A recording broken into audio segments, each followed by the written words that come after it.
Hi, this is Jeremy Nee, John Lim, Yopa Woolman, and Zach Clark. We are BYU students learning about the management of IT services.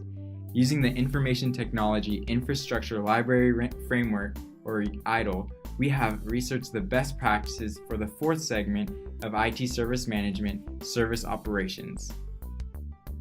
The ITIL framework can be an overwhelming amount of information to digest.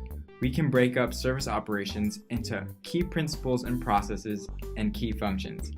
After going into detail of this aspect of service management, we'll give some examples of the framework in action. If the purpose of ITIL is to deliver satisfaction to customer needs, service operation can be directly associated with the delivery of the service. Simply put, we strive to deliver service to customers and manage the applications, technology, and infrastructure that support delivery of those services. This involves all the activities to monitor and maintain everything that makes our service possible. If we're in the automobile industry, service operation could be compared to teams that work at the dealers to service vehicles.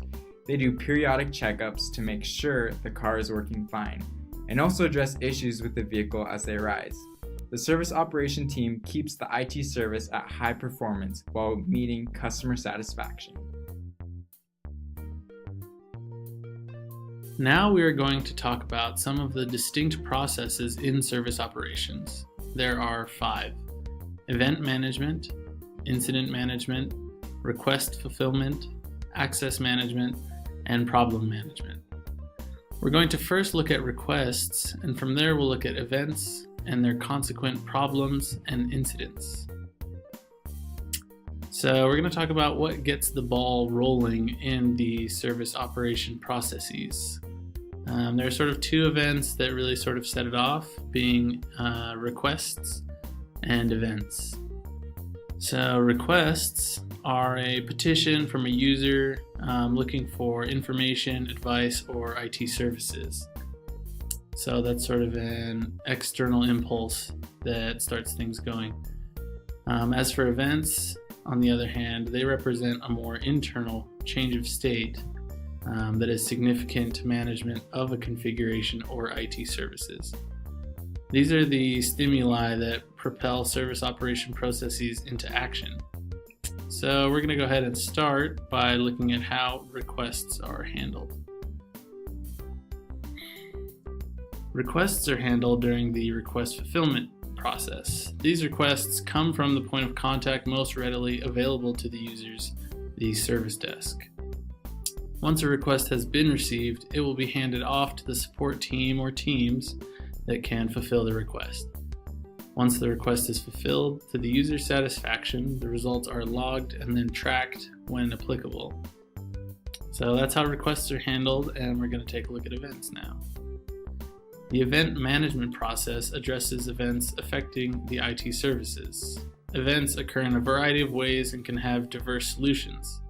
Some events are part of a routine that provides a service, such as changing a tape so that data can continue to be backed up.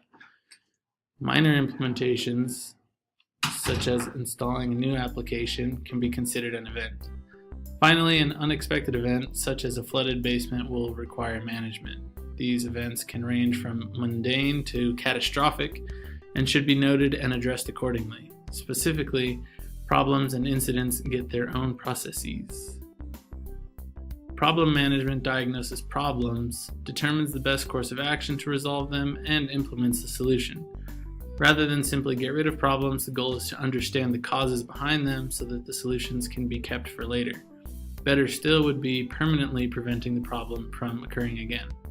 These temporary solutions are often kept in a known error database. Incidents represent a more specific aspect of unplanned interruption or reduction in IT service. The incident management process seeks to restore normal service as quickly as possible with minimal negative impact. These incidents are usually identified at the service desk or through the event management process. After being categorized, prioritized, and assigned to the right support staff, the incident can be appropriately resolved. Finally, the last aspect of service operation processes is the access management process. This process ensures that rights are given to the right people as well as restricting access to the wrong people. Two important facets of this process are identity and rights. And identity is unique information that distinguishes an individual, i.e., recognizing the right person. The rights are settings that provide access to data and services. These rights have to be given to the right identities in order for access management to be successful. Generally, there are 4 key functions in a service operation segment: service desk, technical management, application management, and IT operation management. Service desk is the first and single point of contact. It coordinates activities between end user and other functional teams. The service desk usually logs and manages all incidents, service requests, access requests, and provides an interface for all other service operation processes and activities. There are many ways of structuring and organizing service desk. A service desk can be the physical location that is close to the user, or a virtual service desk that has staff located in different places but appear to be a single team. Technical management includes all the people who provides technical expertise and management of the IT infrastructure. Technical management helps to plan, implement, and maintain a stable technical infrastructure and ensure that required resources and expertise are in place to design, build, translation, operate, and improve the IT services as supporting technology. Application management includes all the people who provides technical expertise and management of application. It is a similar role to technical management, but with a focus on software application rather than infrastructure. Application management works closely with development, but is a distinct function with different roles. Similar to technical management, application management plan, design, manage, and improve all applications components that complete the service. After all the software application and IT infrastructure are in place, IT operations management would take the responsibility to manage and maintain the IT infrastructure required to deliver the agreed level of IT services to the business.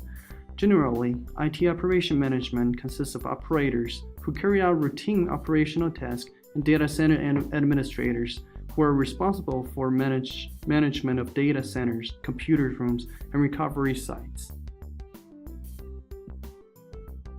Service operations are all around us. Millions of businesses provide services to their customers every day and therefore pass through the process of service operations.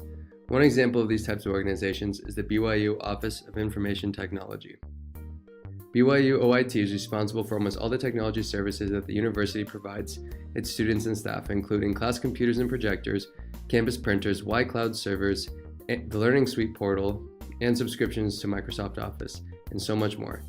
Each of these services and technologies is overseen by technology and application management teams. These teams, in conjunction with the monitoring group, are responsible for the upkeep and maintenance of these services.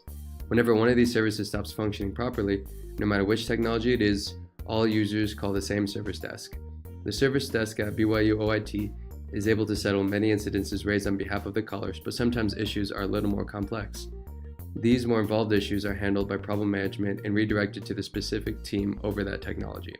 These incidences are resolved when these teams develop a permanent fix or workaround for the issue. This is done as quickly as possible to ensure that customers have access to their services again as soon as possible.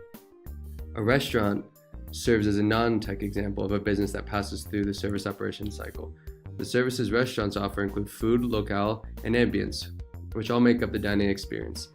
Much like users request service from BYU OIT, customers at a restaurant request different items from the restaurant's menu. These requests are filled by the proper groups or chefs and then provided back to the customer. Sometimes the restaurant has bad days where the lunch is cold or the wrong food is delivered to a table. Patrons will then notify the waiter, who is the first line of support and acts as the service desk representative. If the waiter can't resolve the problem, he assigns the appropriate employees and keeps the customers updated on the status of the issue. When lunch is reheated and the correct food is sent to the table, the waiter will verify that the restaurant patron is satisfied and continue to make himself available for any future issues.